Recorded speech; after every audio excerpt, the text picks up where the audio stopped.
Hello and good morning student, welcome to online class. बेटा online class में आप लोगों का स्वागत है।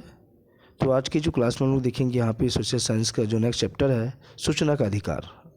ठीक है, राइट टू इन्फॉर्मेशन। सो यहाँ पे देखिए, जो सूचना का अधिकार के अंतर्गत जो महत्वपूर्ण जो जानकारी दिया गया है पाठ्यपुस्तक से दिए गए प्रश्न उत्तर, उसके बारे में थोड़ा सा हम लोग यहाँ पे डिस्कस कर लेते हैं, फिर आगे इनके आंसर क्वेश्चन को फोकस करेंगे। ठीक है, तो देखिए यहाँ पे जो क्वेश्चन दिया गया कि न्यूनतम मजदूरी या कलेक्टर रेट से क्या आशय है। तो सरकार द्वारा प्रशिक्षित व अप्रशिक्षित कुशल और अकुशल मजदूरों को न्यूनतम मजदूरी तय की जाती है, जिसे संबंधित जिले के जो कलेक्टर द्वारा जो है प्रसारित किया जाता है। अतः इसे हम कलेक्टर दर्जा न्यूनतम मजदूरी कहते हैं।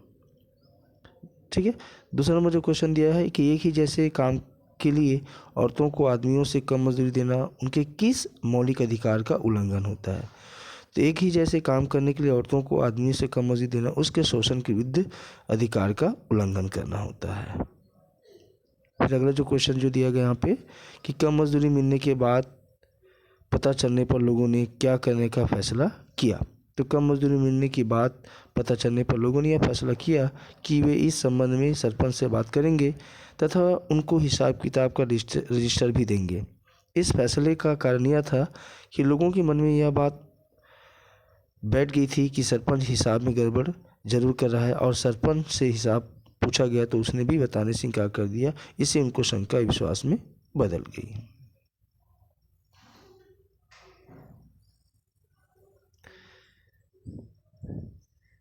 फिर अगला जो क्वेश्चन है आपका, मजदूरों ने सरपंच से क्या जानकारी मांगी। तो मजदूरों ने सरपंच से अपनी मजदूरी के बारे में जानकारी मांगी। फिर उसके बाद जो है सरपंच से ये जानकारी लेने से उनका क्या फ़ायदा हुआ। तो सरपंच से ये जानकारी लेने से मजदूरों को अपनी वार्षिक मजदूरी का पता चला। ठीक है, ये ऑप्शनल जो क्वेश्चन है। इसके बाद जो क्वेश्चन दिया गया है आपका, जो पाठ्यपुस्तक जो क्वेश्चन आंसर है, देखिए यहाँ पे ये उसमें सबसे पहला जो क्वेश्चन दिया गया है कि सूचना के अधिकार का अधिनियम खालिस्तान में बनाया गया। ये आपको कॉपी में अपनी कंप्लीट करना है, इनको लिखना है। ठीक है, पहला जो क्वेश्चन है, सूचना के अधिकार का अधिनियम खालिस्तान में बनाया गया। तो सूचना का अधिकार अधिनियम 2005 में बनाया गया। सेकेंड नंबर क्वेश्चन है कि गलत जानकारी देने वाले कार्यालय को खालिस्तान तक जुर्माना हो सकता है। तो वह आपका 25,000 रुपये तक जुर्माना हो सकता है। किसी भी जानकारी को सही तरीके से न दे पाने की स्थिति में उस कार्यालय के अधिकारियों को जो होता है वो 25,000 की जुर्माना हो सकती है। अगला क्वेश्चन, न्यूनतम मजदूरी खालिस्तान तय करती है। तो न्यूनतम मजदूरी जो होती है सरकार तय करती है। अब अगला क्वेश्चन है प्रश्न उत्तर पर। तो क्वेश्चन नंबर जो फर्स्ट दिया गया कि सरपंच से जानकारी नहीं मिलने पर मजदूरों ने क्या किया। क्वेश्चन क्या है कि सरपंच से जानकारी नहीं मिलने पर मजदूरों ने क्या किया है। तो देखिए यहाँ पे सरपंच से जानकारी नहीं मिलने पर मजदूर जनपद पंचायत जयजयपुर में सूचना के अधिकार के प्रभारी अधिकारी से मिलवाया। उसने कहा कि ये जानना तुम्हारा अधिकार है, तुम इसके लिए यहाँ आवेदन दे दो तो हम कुछ कार्रवाई कर सकेंगे। फिर इसी प्रकार जो है क्वेश्चन नंबर जो सेकंड है, यदि सरपंच समझौता नहीं करता तो क्या किया जा सकता था। यदि सरपंच द्वारा 30 दिवस के अंदर जानकारी प्राप्त न होने पर जानकारी अधूरी या भ्रामक अथवा गलत होने की स्थिति में आवेदन करता उस संस्था या कार्यालय से संबंधित बड़े अधिकारी के पास आवेदन कर सकता है।